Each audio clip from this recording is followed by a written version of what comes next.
Hello and welcome back to the Hazzabhajan YouTube channel. It is Harry here, and today it is time to talk about long-serving managers of Premier League clubs in a kind of ranking system purely based on stats. Just what I like. In the fickle world of modern day football, it's becoming increasingly difficult for managers to stick around at a club for any considerable length of time, given that one run of bad results will more than likely result in you being sacked, or at the very least, fans immediately calling for your head. Of course, this wasn't always the case, as clubs would oftentimes keep hold of their managers for extended periods of time in the past, albeit this was when they didn't have much of a say in the day-to-day running of the club, especially not when it came to training. But just which one out of the current Premier League teams has overseen the longest managerial reign? Well, in this video, you're going to find out, as I've collated every single Premier League team's longest serving manager and ranked them from lowest to highest in terms of how many years they spent at that particular club. For example, if I did this with the current bosses, Sean Dyche would be first with his 8.5 years at Burnley, putting him way ahead of any of the other candidates, and Thomas Tuchel, who was only appointed in January at Chelsea, would be last. Hopefully that makes some kind of sense, so without any further ado, here is every Premier League club's longest serving manager ranked from the shortest amount of time to the longest amount of time. Joint 19th, Leeds United with Don Revie. In joint last place is Leeds, and if you judge it on their more recent managerial history, this isn't particularly surprising, as between January 2014 and June 2018 they had 10 managers, excluding caretakers, in charge of the club at some point. It is appropriate though that their longest serving manager is also their most successful, in the form of Don Revie, who was appointed in 1961 and spent 13 years at Ellen Road before being appointed as England manager in 1974. In that time, his Leeds side garnered a reputation for being overly physical and at times brutal on the field, with a win-at-all-costs mentality prevalent throughout most of the members of the squad, but it kind of paid off, as they won 2 league titles, 2 Intercity Fairs Cups, 1 FA Cup and 1 League Cup during Revie's 13 years in charge, although they also finished as runners-up in either league or various cup competitions on a staggering 10 occasions, which most football fans must have taken great pleasure in seeing. Joint 19th. Newcastle United with Joe Harvey. I originally thought Newcastle would be a bit higher than this, but upon further inspection, Stan Seymour, the man who I thought held the title for the Magpies, actually spent 18 years with the club across 3 separate stints, and I'm only including consecutive years for the purposes of this video. Therefore, I had to turn to the last manager to win a major trophy for the club, and that man is Joe Harvey, who had spent the last 8 years of his playing career at Newcastle, coincidentally playing under Stan Seymour before managing them between 1962 and 1975. His man management skills are said to have been exemplary, even if he was somewhat flawed tactically, but he won the Intercity Fairs Cup in 1969, and 52 years on, the Toon Army haven't won another major trophy since. And no, the Intertoto Cup does not count. Joint 16th, Burnley with John Howarth. John Howarth is the first, but not the last, manager in this video to have been managing a club during the course of either one, or indeed both, of the major wars that had halted football in England between 1915 and 1919 and 1935 to 1946, so his reign does come with a very slight caveat, but nonetheless, his 14 years at Burnley is the longest any Clarets manager has ever had, although Sean Dyche is only 5 years off matching him. Howarth is credited with having decided to change the club's colours to claret and blue, taking inspiration from the league champions Aston Villa, as he believed that Burnley's kit's colour at the time, of green, was unlucky. Howarth won the league in 1921 as well as the FA Cup in 1914, but he died of pneumonia while still in charge of the Clarets in 1924, remarkably becoming the second successive Burnley manager to pass away while still in office. Joint 16th, Leicester City with George Johnson. Leicester's pick is a bit of a strange one, as George Johnson was actually the secretary manager of the club, whose role was mostly nominal as opposed to official, as the board members still picked the team and ran the club's affairs. However, his 14-year span in this job means that, some 109 years after his departure in 1912, he is still the club's longest serving manager, although that was actually his second time as a secretary manager, with his first stint coming between 1892 and 1894.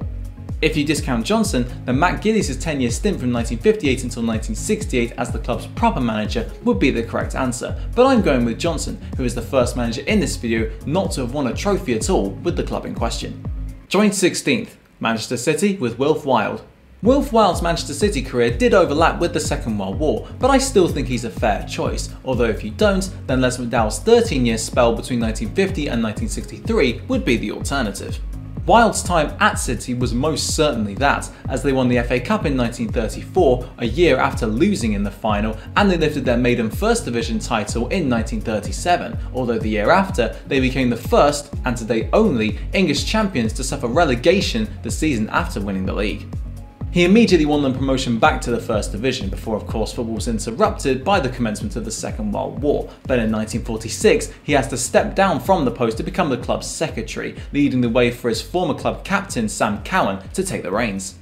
15th, Fulham with Phil Kelso. Fulham's previous 2 seasons in the Premier League saw them have 3 separate managers in charge of them on both occasions, but perhaps Scott Parker is the right man to take them forward, and who knows, he may even surpass Phil Kelso's 15-year stint at Fulham between 1909 and 1924. Somehow though, I don't think this is likely. Kelso previously managed Woolwich Arsenal, now of course known as just Arsenal, until 1908, when he resigned to move back to his homeland of Scotland and run a hotel, although the year after he was tempted by another move to London, this time to Craven Cottage, and he took it, staying there until 1924, but not winning anything besides the London Challenge Cup. 14th, Tottenham Hotspur with Bill Nicholson. The most successful manager in this list thus far, Bill Nicholson carried on the push and run system that had served Spurs so well in the early 1950s upon his appointment to White Hart Lane in 1958, which was met with derision from the British public, who would preferred a more physical and robust approach over genuine skill.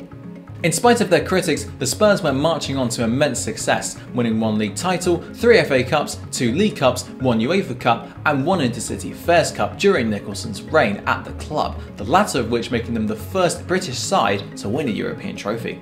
However, by the 1970s, Nicholson had grown tired of football's rampant hooliganism, and in 1974 he offered his resignation, stating that he was too tired to carry on and that he had taken Spurs as far as he could, but no Spurs manager ever since, or indeed before Nicholson, has lasted longer than his 16-year stint. 13th, Everton with Will Clough.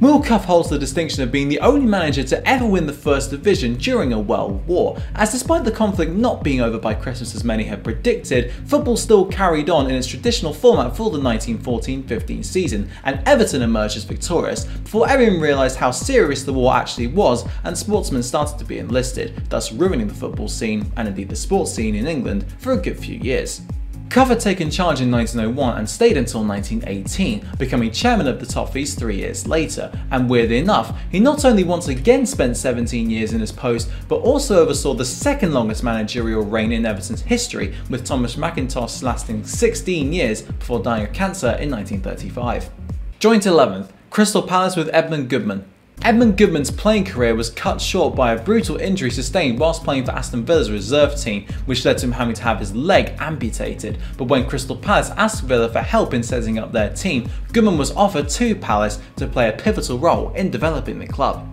He jumped at the chance to become their first chairman, although by 1907 he was put in the manager's hot seat, a position he wouldn't relinquish until 1925. He would also make history by guiding Palace to first place in the first ever 3rd Division South campaign in 1921, and he also picked up 3 London Challenge Cups along the way, a trophy I had no idea existed before researching this video. Joint 11th, Southampton with Ted Bates.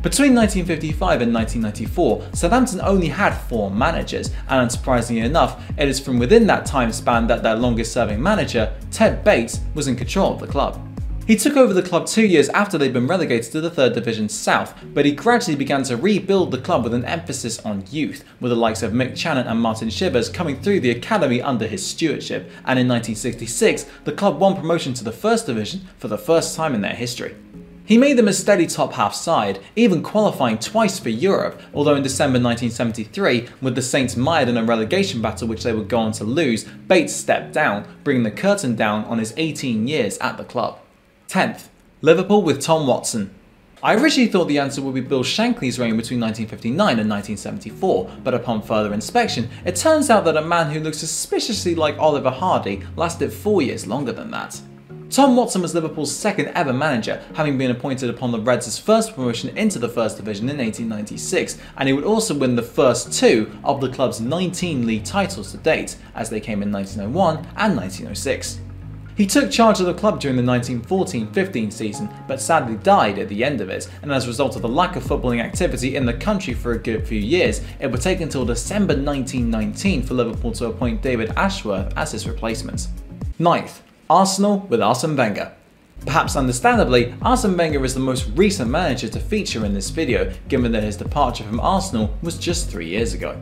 When he arrived in England in 1996, the press screamed "Arsene who?" But after 10 years, after revolutionising the players' diets, training routines and style of play, those questions were a distant memory, as Arsenal won 3 Premier League titles, including 1 completely unbeaten and 4 FA Cups, as well as reaching a Champions League final in 2006. A move to the Emirates Stadium in 2006 meant that Arsenal's glory days were difficult to sustain as a result of the financial hindrances that were put upon the club as a result of that particular move. But Wenger, who now works for FIFA, kept them challenging for major honours right up until he left the club in 2018, amidst very public criticism from Arsenal's fans. But seeing Arsenal's post-Wenger slump, maybe it wasn't his fault that the club were in such a decline after all.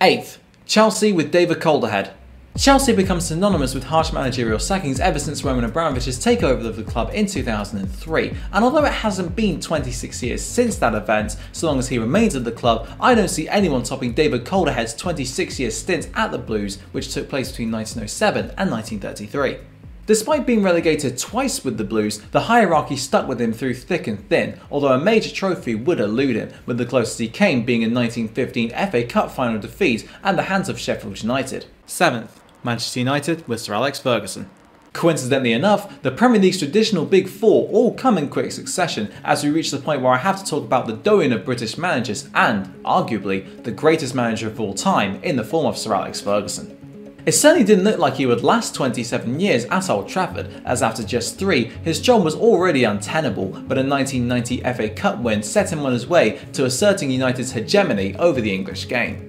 13 league titles in just 21 seasons saw them overtake Liverpool to become England's most successful league side, and 6 FA Cups, 4 League Cups and 2 Champions Leagues were also added to his stacked trophy cabinet. He bowed out on a high in 2013 after his 13th league crown, and after his retirement, United have fluctuated wildly, going through 4 different managers, all with varying levels of success. As a quick disclaimer, it is worth noting that I'm rounding up as opposed to rounding down, as I'm well aware that Ferguson spent 26.5 years in charge of Manchester United, but considering it's 26.5 years as opposed to like 26.2 or 26.3 or whatever, I'm rounding it up, which is why his figure comes out at 27 years. 6th, Brighton with Charlie Webb. Charlie Webb had been a Brighton player for 5 years up until 1914, when he sustained a serious injury that ended his career, but he still went on to fight in World War I, although his patrol encountered German troops and he had to surrender to avoid pretty serious consequences.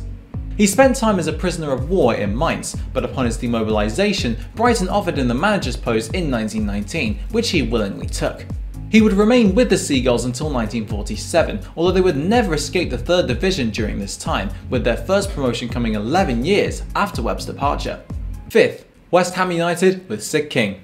The first ever manager of West Ham United, no one even comes close to Sid King's 30-year spell as manager of the Hammers, although it must be noted that up until 1989, they only had 5 full-time managers. King was appointed as a secretary manager in 1902, combining his role with playing for his first year in charge, but from 1903 he was their manager exclusively.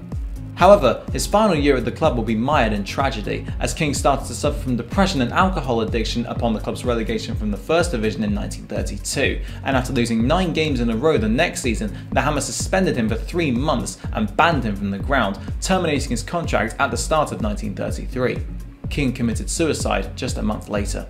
4th, Sheffield United with John Nicholson. Yet again, we find ourselves with another secretary as opposed to the formal title of manager in the form of John Nicholson at Sheffield United, so if you don't want to include him, then his successor, Teddy Davison, is the Blades' longest serving manager with 20 years at the helm. Nicholson spent 33 years as the club's secretary, during which time they were one of the best sides in the country, winning 4 FA Cups at a time when that was considered to be more valuable than the league, which Nicholson couldn't even get his hands on once. Sadly, he died in 1932 whilst travelling to an away game against Birmingham, becoming the 3rd manager in this video to die while still in charge of the club in question. 3rd, Wolverhampton Wanderers with Jack Addenbrooke. Jack Addenbrooke is, by my estimation, the earliest starting manager in this entire video, as he took charge of Wolves as a secretary in 1885, 3 years before the Football League came into being. He would reach 5 FA Cup finals with the Midlands outfit, winning 2 of them, including one in 1909 whilst they were still in the second division, which they had fallen into in 1906. He would never return them to the very top, and in 1922-23, the season after he left the club, they would actually sink into the third division for the first time, although Adam Britt would never see this happen as he died partway through the season. Second, Aston Villa with George Ramsay. George Ramsay took charge of Aston Villa in 1886 after an advert was put in the local newspaper appealing for a full-time manager of the club, although ultimately it was given to Ramsay, who had been a player at the club and served on its committee as well. Under the Scots, who actually took charge of training, which was a rarity for the time, Aston Villa were perhaps the best team in England, which is no mean feat considering he stayed in that role until 1926. He won 6 league titles and 6 FA Cups and never suffered relegation whilst at Villa Park, with his high-octane brand of passing football setting his team apart from the rest, and he is by far away Villa's most successful manager in terms of the sheer number of trophies won whilst at the club. First, West Bromwich Albion with Fred Everest. Somehow, there is a man who can actually top Ramsay's 40 years in charge of one team, and that man is Fred Everest at West Brom, who was appointed as secretary in 1902 at the age of just 20 and remained there until 1948, and his 46-year stint at one club is unmatched by anyone in the British game. During his time with the Baggies, they would win 1 league title and 1 FA Cup, although most of his work was administrative, with the team being selected by the board of directors throughout his time with the club. Unbelievably, his son, Alan, would spend longer at the club than his father, as upon joining in 1933, he would work for West Brom in some capacity for 66 years, although he was never the full-time manager of the club, unlike his father before him. That just about wraps up today's video on ranking every single Premier League club in terms of their longest managerial reigns from lowest to highest. If you did enjoy this video, please don't forget to hit that like button because it really does show your support for the channel and helps it grow somewhat. And if you haven't done so already, please consider hitting that subscribe button and turning the notification bell on as well. And if you would like to see me do this for other leagues, maybe the Bundesliga, La Liga, Ligue 1 or Serie A, please do let me know and I'd be more than happy to do them. Or to be honest, I might just do them anyway because I'm interested as much as anything. But thank you very much for watching this particular video, and until next time, I'll see you then.